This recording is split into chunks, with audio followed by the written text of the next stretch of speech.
entonces ya hemos definido las dimensiones tentativas de todos los elementos que van a conformar la sección transversal del puente de viga y losa, y también hemos comenzado a indicar que vamos a iniciar el diseño con el estado límite de resistencia 1 en lo referido al diseño por flexión.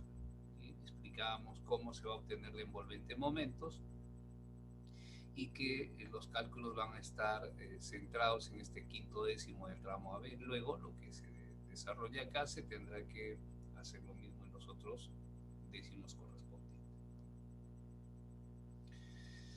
Bien, vamos a calcular las solicitaciones producidas por la carga permanente, y para efectos de este ejemplo vamos a diseñar la viga exterior. La viga exterior se va a diseñar. Recuerden que la sección transversal se divide en secciones típicas y vamos a tener la sección típica exterior y las secciones típicas interiores, y que cada una de ellas trabaja de manera independiente. Entonces a la sección típica a la izquierda será pues todo lo que queda a la izquierda del nervio, y a la derecha tomará todo lo que queda a la mitad entre la viga exterior y la viga interior, ¿no? Es decir, hasta este punto de acá o hasta esta línea.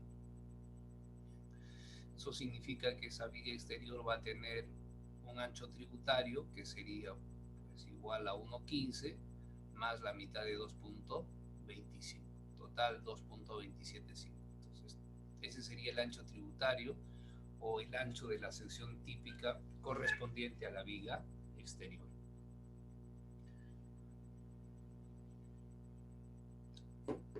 Ahora lo que hacemos es el metrado de cargas, separando lo que corresponde a la carga DC de la carga dB doble. Como carga DC, en esta sección típica exterior, vamos a tener el peso de la losa, que bueno, será por metro lineal, multiplicar el ancho de la losa, que es 2,275, por el espesor y luego por el peso volumétrico del concreto. Luego hay que agregar a eso el peso del nervio, es decir, todo lo que quede por debajo de la losa, ¿no? El peso de la viga que queda por debajo de la losa. El nervio tiene un ancho de 0,50, su altura libre será 1,20 menos 0,18, es decir, 1,02. Multiplicado por 2,4 resulta 1,22 toneladas metro lineal. Y la barrera tiene un peso que ya se ha definido, que es de 0,75 toneladas metro lineal. Sumamos esto y obtenemos el peso por unidad de longitud, que es de 2,95 toneladas. Como carga DC también vamos a tener la viga diafragma. Miren, esta viga diafragma será el peso de la viga diafragma que queda en esta región de la sección transversal, ¿no?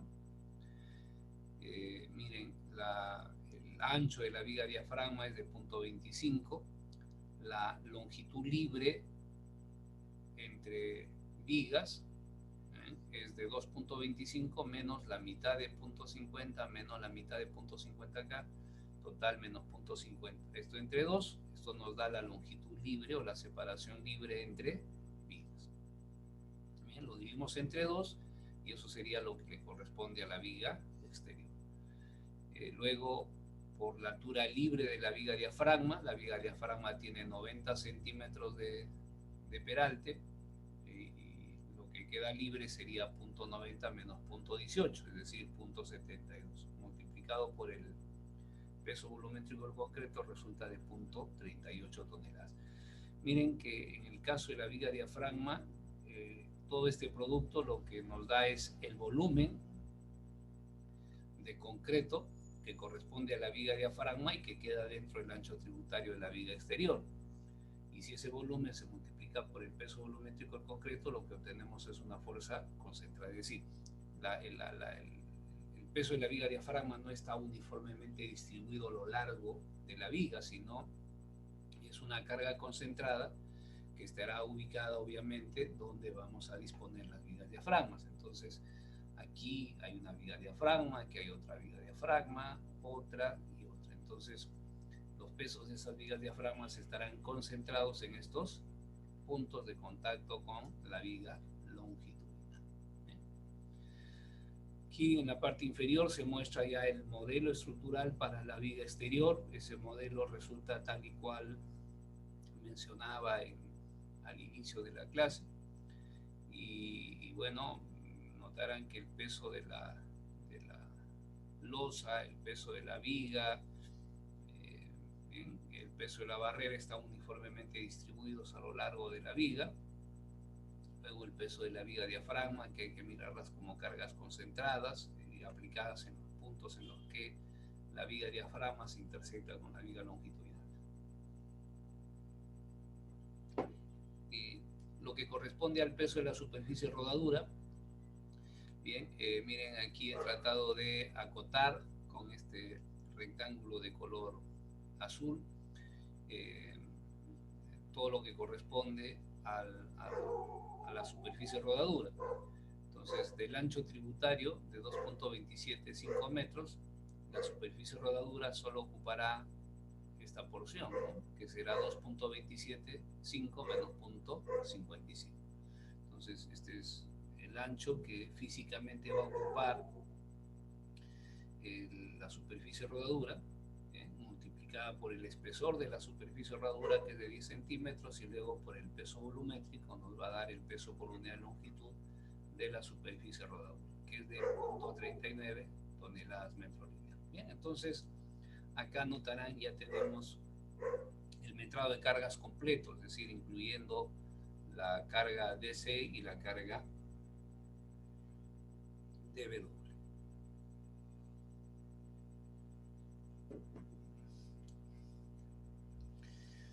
Y como nuestro objetivo es calcular las solicitaciones en el quinto décimo del tramo AB, lo que hacemos es dibujar la línea de influencia al momento del quinto décimo del tramo AB. Y la línea de influencia queda así. Cuando la carga unitaria está entre A y B, bueno, el quinto décimo de AB genera momento positivo, y cuando la carga unitaria se está trasladando entre B y C, en el quinto décimo del tramo AB genera momentos negativos, y ese momento negativo se va a hacer máximo cuando la carga unitaria está aplicada en el extremo libre de la vía. Bueno, aquí tenemos el área positiva de la línea de influencia, el área negativa, el área total. ¿Bien? Tenemos las cargas concentradas y distribuidas. El MDC será pues multiplicar la intensidad de la carga distribuida por el área total de la línea de influencia, que sería lo de acá, ¿no? Ahora, eso habría que sumarle el aporte de las fuerzas concentradas. Bien, esta fuerza de acá, miren, tendría que multiplicarse por su ordenada correspondiente, pero la ordenada ahí es 0, no aporta, ¿no? A momento. La de acá tendría que multiplicarse por 375, ahí está. La carga concentrada de acá, su ordenada es 0, no aporta al momento. Y la carga de 0.38 se tendría que multiplicar por menos 2.50. Total, 65.02. Ahora, si ustedes analizan, digamos, en qué medida el peso de las vigas diafragmas afecta la intensidad del momento positivo o de cualquier momento, van a notar que el aporte de esto es pequeñito, no tanto así que luego se puede despreciar, ¿no? El MdV es más sencillo, hay que multiplicar la intensidad de la carga distribuida por el área total. Bueno, aquí resulta un momento de 8.53 toneladas metro lineal. Ahora vamos a calcular las solicitaciones producidas por la sobrecarga vehicular, y lo primero que vamos a hacer es definir el factor de distribución, o vamos a distribuir transversalmente la sobrecarga vehicular entre cada una de las vigas. Lo que nos interesa es la viga exterior, entonces vamos a ver qué fracción de la sobrecarga vehicular le corresponde a la viga exterior. Bien, y lo primero que vamos a hacer es considerar la superestructura flexible. Bien, y y luego vamos a considerar la superestructura con rigidez infinita a la torsión. Y de esas dos situaciones seleccionaremos lo que resulte siendo lo más exigente. Cuando consideramos la superestructura flexible para un carril cargado, bien, de acuerdo a lo que hemos visto anteriormente, por acá,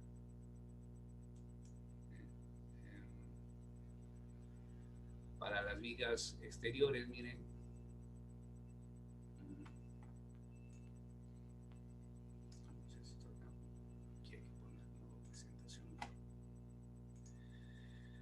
para las vigas exteriores, recuerden aquí ve, momento para vigas exteriores. La sección típica E dice, para un carril cargado, recuerden que en nuestro caso tiene dos carriles de diseño, entonces para un carril cargado hay que aplicar la ley de momentos. Entonces aquí hay que aplicar la ley de momentos y eso ya más o menos lo hemos ido describiendo anteriormente. Bien, lo que hacemos es considerar que el elemento soportado está articulado en los apoyos interiores, tal y cual se describía la ley de momentos, ¿no? El elemento soportado es la losa, ¿bien? Y los apoyos de la losa son las vigas. Las vigas se suponen que le dan apoyos simples a la losa. Un carril cargado, ¿no? Un solo carril. Aquí está P medios, las dos líneas de ruedas. Esta línea de ruedas se tiene que acercar lo más que se pueda al borde interior de la vereda o la barrera. En este caso el máximo acercamiento es de punto 60. Bien, entonces ya tenemos cuál es la ubicación de ese carril que genera digamos, los mayores efectos sobre la viga exterior. Ahora hay que calcular esta reacción. Para ello hacemos sumatoria de momentos en B igual a 0, ¿bien? Y luego la reacción sale de 0.60 de B. ¿Bien? Es decir, a la viga exterior le corresponde el 60% del peso de un carril. Ahora, como se está haciendo el análisis considerando un carril cargado, entonces lo que resulte aquí tendría que multiplicarse por 1.20. Entonces el mg para la viga exterior será de 1.20 por 0.60, total 0.72. Entonces, esta es la fracción de la sobrecarga vehicular que le corresponde a la viga exterior aplicando la ley de momentos. Y para dos o más carriles cargados, es decir, para múltiples carriles cargados, ¿bien? Miren el factor de distribución para la viga exterior se obtiene modificando el factor de distribución de la viga interior, es decir, el mg de la viga exterior es igual a un factor E por el mg de la viga interior. Este factor de modificación está indicado acá, que queda en función de esta dimensión de E. Entonces notarán que primero necesitamos calcular el factor de distribución para momento de la viga interior. Y eso es lo que vamos a hacer ahora, y está indicado en esta diapositiva. ¿Bien?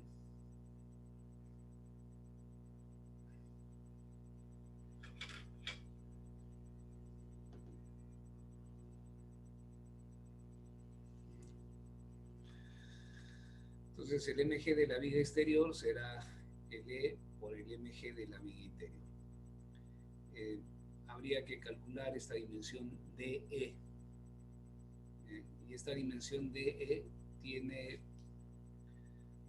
digamos, una connotación media especial, ¿no?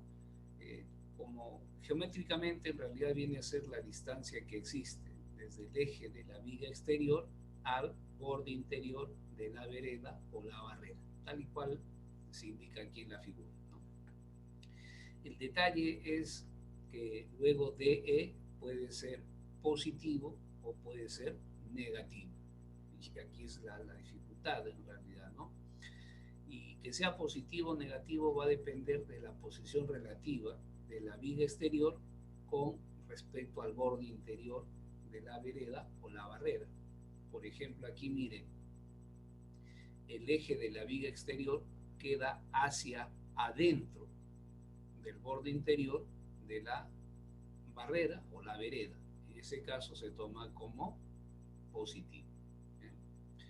Si el eje de la viga exterior quedase hacia afuera del borde interior de la barrera o la vereda, el D se toma como negativo.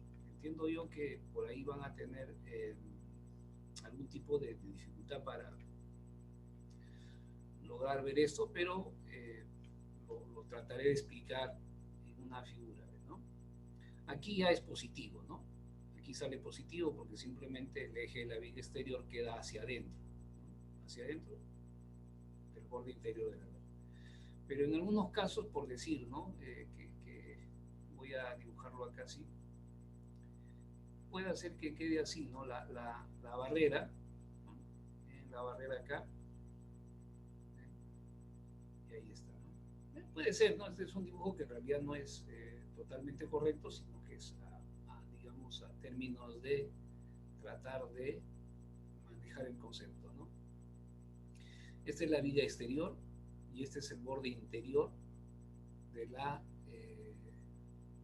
barrera o la vereda. Entonces, el D viene a ser esta distancia del eje de la viga exterior al borde interior de la barrera o la vereda. Y en este caso será negativo, ¿por qué?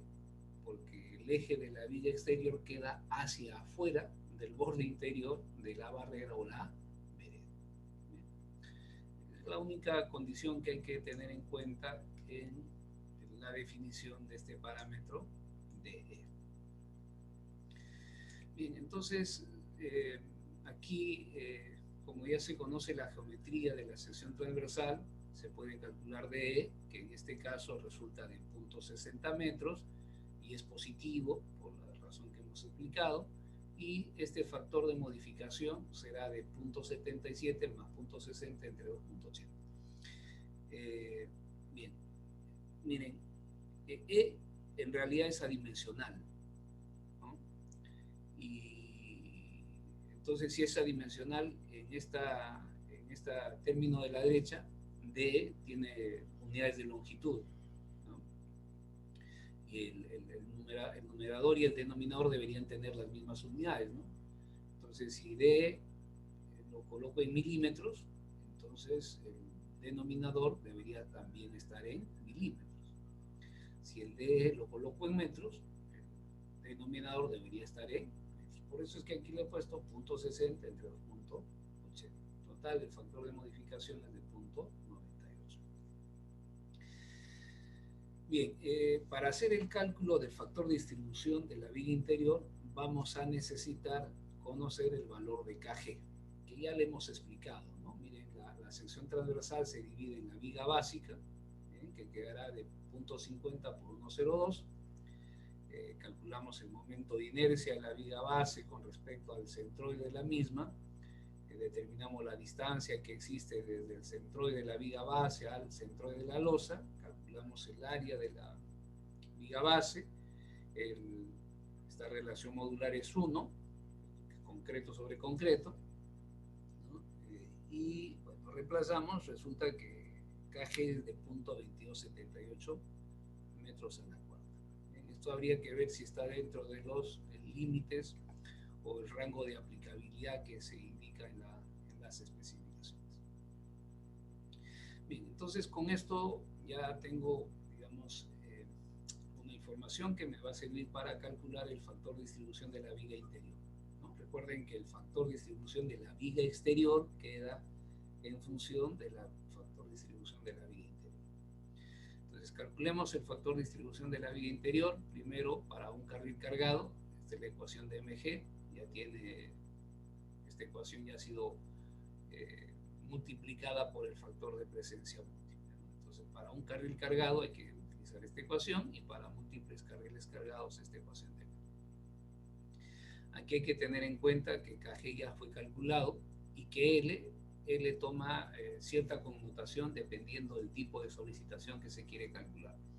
Si se quiere calcular el momento positivo, hay que tomar la longitud del tramo en la que se está haciendo el cálculo del momento positivo. Bien, reemplazando acá, miren, para un carril cargado, el MG de la viga interior queda de 0.54. Y considerando dos carriles cargados, el MG de la viga interior sale de 0.70. Recuerden, este es el porcentaje del peso de un carril que le corresponde a la viga interior. ¿A cuál viga interior? Bueno, no sabemos a cuál. Hay varias vigas interiores, a cualquiera de ellas le corresponde esa fracción del peso de un carril. Ahora, de estas dos situaciones habrá que seleccionar la que resulte siendo la más complicada, y la más complicada es la de acá, ¿no? Entonces el MG para la viga interior será de 0.72. Este es el factor de distribución o a la fracción de la sobrecarga vehicular que le corresponde a la viga exterior. Ahora, a la viga interior, disculpen, ¿no? Ahora, el MG para la viga exterior, tal y cual se ha definido anteriormente, es el resultado de multiplicar el valor de E por el MG de la viga interior. Entonces lo que hacemos es multiplicar el E, que es 0.98, por el MG de la viga interior, y resultó de 0.71. Bien, entonces esto corresponde a la primera situación de considerar la superestructura flexible. ¿Bien? Entonces, para la superestructura flexible, para un carril cargado, el factor de distribución sale de 0.72, y para dos carriles cargados sale de 0.71. Eso es lo que se ha resumido acá. Entonces, de estas dos situaciones, para la viga exterior habrá que seleccionar aquella en la que a la viga exterior le llega la mayor fracción del peso de un carril. Tomamos el mayor. Entonces el MG de la viga exterior es de 0.72. Recuerden que este ha sido calculado considerando que la superestructura es flexible, ¿no? Con rigidez finita, se dice, ¿no? Chiquitita. Bien, y ahora nos quedaría calcular el factor de distribución para el caso de que la superestructura tiene rigidez infinita a la torsión. Esto ya lo veremos la próxima semana. Bien, miren, en realidad aquí ya se les va a ir